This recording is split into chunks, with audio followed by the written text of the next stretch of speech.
Hey, it's Paul Blough, and it's another 5x5, and today we're going to be talking about IT life cycles. An IT life cycle really is just a fancy way of saying, how long is this equipment that I just bought going to last? What can I expect to get out of it, and how am I going to know when it's time to replace it? So there's a couple rules of thumb. If it's a PC or it's a server, it's one of the computer type products, the average life cycle of those is about 3 years for technology and 5 years for actual physical life cycle. Let me explain the difference between the two, because that can be a little bit confusing.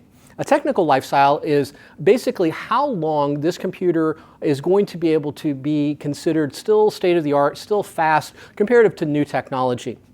I'm sure you're well familiar with the fact that computers are still developing at a rapid pace, and every year the new model is substantially faster than the old. In fact, it's not even on a yearly basis now, it's probably every few months.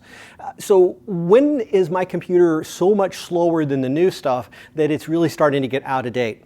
That's a 3-year life cycle. Now, at 3 years, most of the equipment is not designed to stop working, it's just getting slow. At 5 years, though, there's some physical things that begin to happen that you need to be aware of. And this is why we say 5 is the physical life cycle. Now, again, I'm not telling you that at 5 years, your computer is just going to turn itself off and it's going to break. But I'm telling you that the chance of that happening is growing exponentially at that period of time. So we typically encourage all of our clients to replace all of their PC equipment on a 5-year cycle.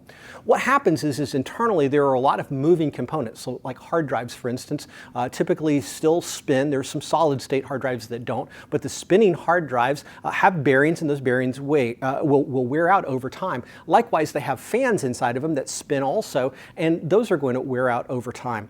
But even outside of the moving components, there are other things inside them that actually will wear out over time too. There are components called capacitors, and it's where the power comes in and it's stored for a little while and it goes back out. And anytime energy moves in and out of something, it wears on it a little bit.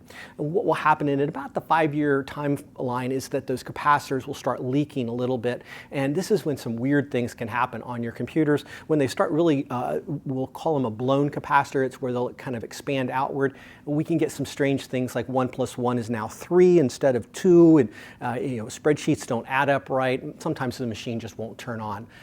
That's why we want to do the replacement cycle on that 5-year window. Now, outside of computers, though, there's a lot of other IT equipment, switches and firewalls and all manner of other types of things. Now, there's a little different method for those. For instance, a monitor, what I'll tell most of my customers is you replace a monitor when it gets blurry or when it's too small for you to use comparative to what the current technology is. And so a monitor is not something that we're going to replace proactively. It's something we're going to allow to kind of just replace itself. It'll kind of dictate that term. Same thing's pretty much true with printers.